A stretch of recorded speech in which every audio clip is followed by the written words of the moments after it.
So I can hear you. I hear you. What the fuck are you doing, you weird cunt?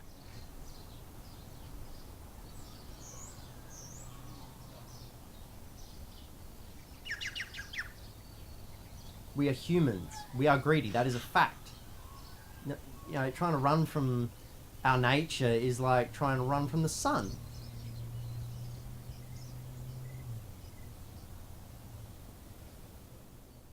You sit in this room and you ignore everything you don't need. So you're not paying attention to all the crap around you that's irrelevant. When you're little, you start to do that pretty quickly. But Taylor couldn't. He processed everything. If he saw something, if he heard something, if he felt something, it's all jamming into his brain and he can't block any of it out. Kind of like growing up, what were some of the challenges with raising a child with Asperger's? He was feral. He was feral. No, he's come such a long way. And he's, compared to what he was like when he was little, he's made some huge leaps forward. So, yeah. Challenges, that's why I moved to Queensland, because I couldn't take him out of school here and they couldn't keep him. He got suspended in reception. For the most part, I still don't care, but consequences never really used to matter to me. Sometimes I don't. I mean, for example, all the debt that I'm in right now, I don't really care. I'll just go bankrupt if I have to do it. That's another thing with Asperger's, apparently, where you just don't care about consequences, like in school and things like that. I didn't care about consequences. I just did what I wanted to do. If my mum hadn't have found ways to fix that, I'd probably be in jail. So he got kicked out of about 3 or 4 schools, I think, before grade 3. Alright. Yeah, it was pretty impressive. I first met him in primary school and he was just a real handful for everyone that looked after him as a kid. Like, I've got quite a few vague memories of him being up on a roof or just walking around the school with case managers like following behind him and whatnot, being like, "Tyler, don't break the things." Like, yeah, it was quite a handful as a kid. Up there, up here, on the roof. What did you do that for? When I was told to leave, probably, as I was being told to leave, it's like, no, fuck off. And then Angie would come out as I'm already on the roof, yelling and shit. Who was Angie? Caseworker, I suppose, middle person. Ended up, stabbed her once by accident because I was trying to stab a different teacher. She got in the way, yeah. With a pen? No, safety scissors. And what would make the perfect day for you? The perfect day. The perfect day from beginning to end. Wake up with sex, afternoon sex, night sex. Everything in the middle doesn't really matter that much. What do you want to achieve? To never mature 100%. I want to be essentially as a grandfather when the kids leave, "Oi son, do a burnout."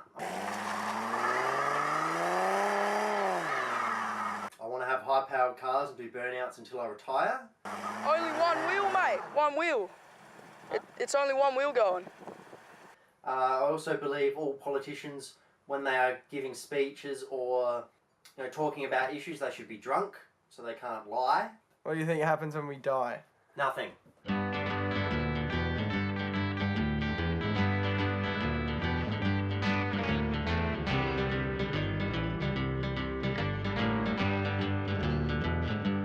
I've resorted to taking the back road. The shoes. The shoes. The shoes, yeah, the shoes. The shoes. Gross, like, yeah, no, man. So he ties it up here and here. It's amazing. That's probably one thing I just don't like about him. He needs new shoes. Take your shoes, dog. Leave new shoes. How much shit did he steal when he worked at McDonald's? A fuck ton. Like, every time you went there, you'd just text him beforehand and be like, "Can you chuck like 4 extra patties on there?" And he'd do it. It was great. Dude, the bag of chicken patties. Started working at McDonald's, did that for 4 years. It was alright for a while, A few managers came in and changed out that was shit. And then the second to last manager I had was something I'd like to call a classy Dero. Iced coffee in one hand, packet of smokes in another, Nike hat, fat chain. And he's a manager at McDonald's. I knew he was going to be a good guy. And he was. The manager that replaced him, I will mention him by name, Jamie, you fucking dickhead. He would just treat you like crap. Like when I was there, he treated me like I wasn't even a person, basically. Like I was a machine that worked for him. And it's just fucked. Like, that's why I left, because he was a fuckwit. And I will never go to Macca's, and that is why I prefer bankruptcy over working there. Yeah.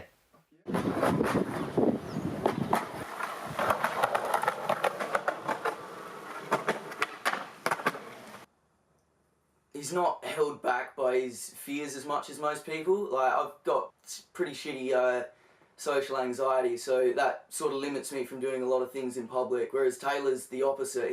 He's not limited at all. He's more compelled to do things strange in public, or just things that pop into his head. Pet hates, yeah, the liking to argue, that's the main one. Yeah, it just continuously goes on. He'll start an argument that he doesn't really believe in, but he just wants to see if he can make you believe that. I have not died. Yes, you totally have. Well, yeah, but it was a glitch. Oh, what about I hit the board and seven slid it off. before that? What's Well, they seven were setting before up the that? shot. Nah. Yeah, he's very generous. Like, there's been so many times when I've just shamelessly called him at like 2 in the morning asking for a lift, and he'll drop everything and just come and get me if I really need it. Like, yeah, he's a good mate. It's not fair for me, dear. Safety taps my ear. He taps my ear. He taps my ear.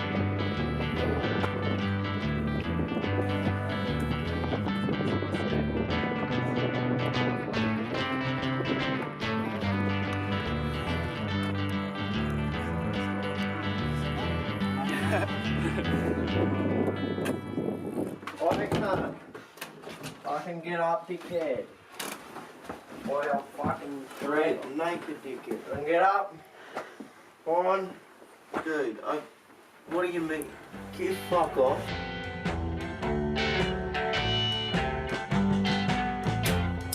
Every day I get up and I take my medication. I don't think about my problems 'cause I'm on my medication. No, and every night I sit there thinking about my medication. How I can. Hey! Alright. Here you go, my friends. Clearly, 'cause I reckon animal creeps. I'm spitting, waiting for my medication. And I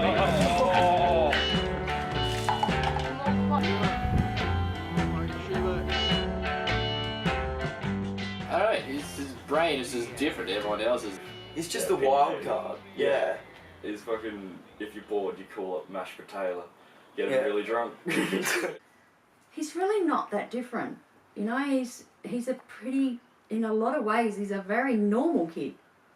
But he just has some extreme reactions.